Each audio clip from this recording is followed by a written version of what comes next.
Hai teman, kembali lagi bersama saya yang akan membacakan novel yang berjudul Sandiwara Bangkrut Sang Direktur ke Istri. Bagaimana kabar teman semua? Lama tidak jumpa. Mohon maaf ya karena baru sempat update. Maklum, ada kesibukan dan juga masih memikir jalan ceritanya. Oke, mohon maaf Mimin ucapkan. Semoga ini bisa menjadi penyemangat teman atau pengobat rasa penasaran ya dari kelanjutan bab sebelumnya. Baiklah, langsung saja kita mulai. Bab 18. Suara dari arah belakang Adrian menghentikan tangisannya tiba-tiba. Ia menoleh perlahan hingga wajah wanita parubaya yang cukup Adrian kenali tertangkap oleh pandangan matanya. Bu Ambar, sambut Adrian kemudian. Ia pun segera bangun setelah mengusap kelopak matanya yang basah dengan kedua ibu jarinya. Ibu lagi di sini. Wanita itu mengangguk pelan dengan masih menatap Adrian sambil perlahan menongakkan wajah saat pria di depannya sudah berdiri, lalu menatap pusarah di depan Adrian. Saya menengok suami saya, mendiang ayahnya Mairoh di sana. Bu Ambar lalu menunjukkan pusarah tidak jauh di belakangnya, yang disusul pandangan Adrian. Itu orang tuamu? Tanya Bu Ambar, kemudian setelah beralih ke pandangan semula. Iya, beruntung orang tuamu memiliki anak yang mau berbakti, bahkan hingga mereka tiada. Sementara Adrian sendiri hanya tersenyum tipis, menanggapi penuturan wanita yang ia sapa Bu Ambar, pemilik kontrakan sebelumnya. Merasa tidak pantas dengan kalimat darinya yang Adrian rasa berlebihan. Karena yang ia sadari selama ini, dirinya bahkan masih sangat kurang dalam membalas jasa kedua orang tuanya yang mendahului sudah hampir 8 tahun silam. Ayah Mairo pun beruntung memiliki istri yang masih peduli walau beliau sudah tiada, balas Adrian kemudian. Harusnya kamu pun juga. Lagi-lagi Adrian hanya tersenyum, namun kali ini dengan rasa terpaksa.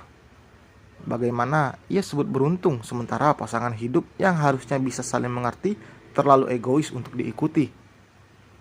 Nah Adrian, saya ingin bicara sebentar denganmu, tapi tidak di sini. Terdengar datar nada ucapan Bu Ambar. Tubuhnya langsung berlalu menuju tempat yang ia tuju, diikuti Adrian di belakangnya. Tak lama, keduanya sampai di pinggiran jalan di dekat sepeda motor yang terparkir. Untungnya cuaca hari ini tidak terlalu cerah, sehingga panasnya sinar mentari siang hari tidak begitu menyengat kulit. Iya Bu, ada apa? Tanya Adrian ingin segera tahu. Saya minta, tolong sebaiknya kamu jangan deket-deket dengan Mairo. Wajah Adrian yang sempat menunduk tiba-tiba terangkat karena rasa terkejut. Ditatapnya wanita dengan raut wajah datar itu. Hanya merasa heran kenapa mendadak Bu Ambar berkata seperti itu. Adrian memang merasa dekat dengan Mairo, tapi tidak ada hubungan khusus. Itu yang membuat dirinya masih merasa biasa saja. Apalagi selama ini kedekatan itu hanya sebatas saling ada keperluan, tidak lebih. Maaf sebelumnya Nak Adrian, bukan apa, kamu sendiri masih ada istri bukan? Bu Ambar menjeda sejenak kalimatnya. Ia menebak tatapan Adrian yang membenarkan ucapannya itu. Walau saya sendiri tidak tahu apa yang terjadi di antara kalian, hingga sekarang kalian berdua tinggal di tempat yang terpisah. Adrian masih terdiam mendengarkan dengan seksama penuturan dari Bu Ambar. Yang saya khawatirkan karena pengaruh keberadaan Mairo yang membuat kalian tidak lagi bersama. Bukan begitu, Bu. Kali ini Adrian memotong cepat ucapan Bu Ambar. Ia menghindari salah sangka dengan apa yang terjadi antara dirinya dan Mairo. Saya dan Mairo hanya sebatas teman, karena saya hanya baru mengenalnya di kampung sana. Dia tidak ada sangkut pautnya dengan masalah saya dan istri saya. Bahkan kami berencana pisah ranjang sebelum bertemu dengan Mairo. Adrian menjelaskan apa adanya. Sudahlah Nak, selesaikan dulu masalahmu dengan istrimu. Saya sebagai ibunya Mairo tidak ingin anak saya terkena dampak buruk dari masalah kalian. Kali ini Adrian terdiam. Ia tidak memiliki alasan lagi untuk menjawab. Apa yang Bu Ambar ucapkan memang benar. Mendekati Mairo sama saja membawa dia pada kubangan masalah antara dirinya dan Naya. Kalau begitu saya pamit, Nak. Bu Ambar pun berlalu setelah ditanggapi anggukan oleh Adrian. Langkahnya berjalan mendekati sepeda motor yang terparkir di seberang jalan. Lalu menaikinya setelah si pengemudi menyalakan mesin. Sejenak Adrian termenung, mengedar pandangan pada hamparan pemakaman yang luas di hadapannya. Namun pandangannya kosong dengan pikiran yang berkelana pada kebersamaannya dengan Mairo selama ini. Sadar tidak sadar, Adrian membenarkan semua apa yang Bu Ambar ucapkan. Ia memang sudah salah melangkah dengan mendekati Mairo. Walau hanya sebatas ada keperluan, memang tidak etis jika sampai berbincang bersama dalam waktu yang cukup lama. Selama masalah dengan Naya belum selesai, Adrian memang seolah belum memiliki hak untuk dekat dengan wanita selain hanya hubungan pekerjaan saja. Sementara dengan Mairo, ia bahkan mengakui ada perasaan yang beda saat wanita itu hadir di hadapannya. Adrian menghela napas panjang sebelum akhirnya beranjak menuju sepeda motor di depan sana. Dinyalakannya mesin motor itu, kemudian melaju perlahan. Mendadak pikiran yang tenang kembali terguncang. Hati yang nyaman saat dekat dengan Mairo, ia singkirkan sejenak, setidaknya sampai dirinya selesai mengurus perceraian resmi dengan Naya. Namun siang ini Adrian sepertinya tidak akan kembali ke kontrakan untuk sementara. Setelah ke bengkel untuk menservis sepeda motor yang dipakainya, ia akan langsung menuju rumah Axel. Setidaknya di sana hatinya sedikit tenang.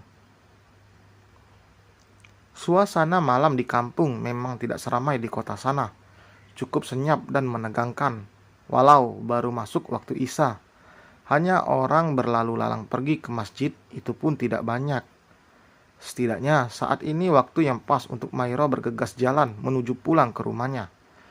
Gara-gara pulang terlalu sore dari rumah Fatma, teman mengajar di TK, akhirnya harus menerima sampai di jalan perkampungan tepat setelah maghrib. Setelah Mairo melangkah, semakin dicepat-cepat saat melihat lalu lalang beberapa orang di depan sana. Sayangnya hanya sebentar, membuatnya semakin cepat berjalan. Jarak ke rumah yang hanya 50 meter menjadi terasa lebih jauh ketika dalam suasana seperti ini. Dan untungnya ada penerangan dari mobil di belakang Mairo yang nampak akan melewatinya. Langkah cepat Mairo kemudian dikurangi sambil merogoh, sambil menengok ke arah belakang, memastikan pengemudi mobil yang barangkali ia kenal. Ternyata tidak. Entah siapa laki-laki pengemudi mobil Honda CR-V putih itu.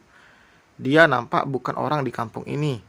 Tapi melihat wanita di sebelahnya, sepertinya Mairo kenal. Wajah itu seperti Naya. Benarkah? Rasa merinding karena berjalan sendiri sudah tidak lagi menghampiri Mairo. Pikirannya terlalu fokus pada laju mobil hingga ke tempat pemberhentiannya. Jika benar berhenti di depan rumah Naya, berarti benar dia yang di dalam tadi. Dan tebakan Mairo ternyata benar. Mobil putih itu belok ke halaman rumah kontrakan Naya. Yang ia lihat itu setidaknya membuktikan kebenaran jika antara Adrian dan Naya nampak sedang ada masalah serius yang membuat mereka menjadi tinggal terpisah. Haruskah Mairo memberitahu pada Adrian soal ini? Tapi rasanya tidak etis.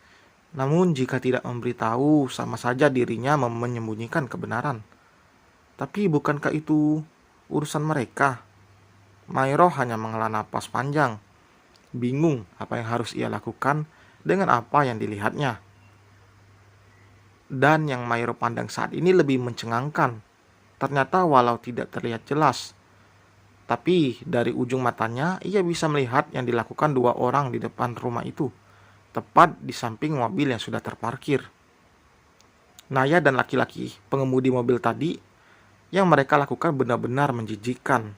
Bahkan di depan rumah yang notabene masih tempat umum, tidak memiliki rasa malu. Mairo pun melanjutkan langkah cepat sebelum memutuskan untuk kembali ke rumahnya. Ia berniat mampir ke rumah Adrian lebih dulu. Apa yang dilihatnya harus Adrian ketahui. Jika Mairo sembunyikan, akan memancing rasa bersalah terus-menerus. Dan untungnya tadi ia sempat mengambil gambar mereka dari kejauhan. Hal ini akan menjadi bukti yang kuat. Dan selesai teman, terima kasih telah mendengar. Terima kasih telah menunggu novel ini. Jangan lupa like, komen, dan subscribe. Sampai berjumpa di bab berikutnya. Jangan lupa komen ya. Bye.